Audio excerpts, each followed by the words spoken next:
Over the past decade, suicide has been rising steadily in the Americas. That upward trend places the region at the top of global suicide statistics. The age-standardized mortality rate from suicide increased by 17% in the 20-year period beginning the year 2000.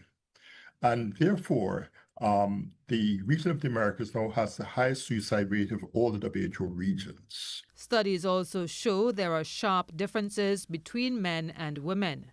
The relative increase in suicide mortality grew at a much higher rate among women at 23%, and this is represented in the red line, than for males at 14%.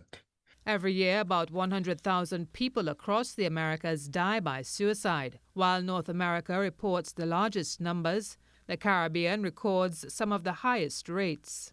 The 5 countries with the highest suicide rates are Guyana, Suriname, Uruguay, United States of America, and Trinidad and Tobago.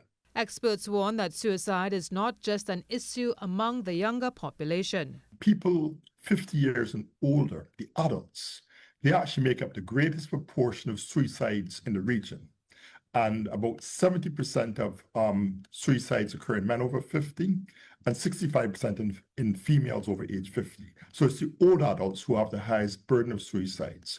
What is also important is that the burden of suicide increases with increased age. So in fact, high suicide rates by and large occur in those aged 75 years and older among both men and women, which speaks to the role of factors such as loneliness, lack of social connection, as well as depression.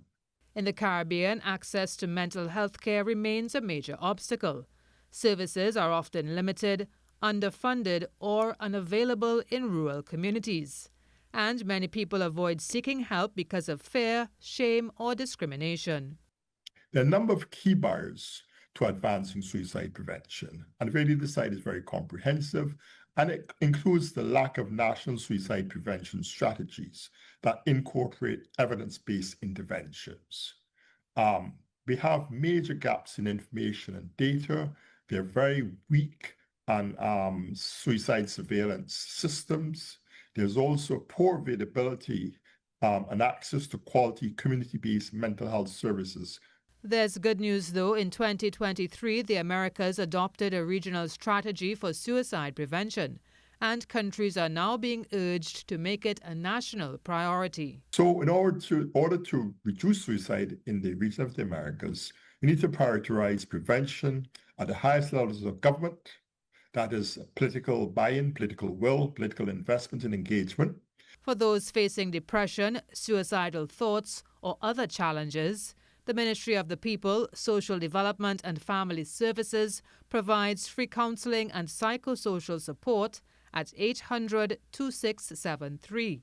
Help is also available toll-free via Lifeline at 800-5588 and 866-5433. I'm Karen Cozier-Phillip with your TTT News Health Check.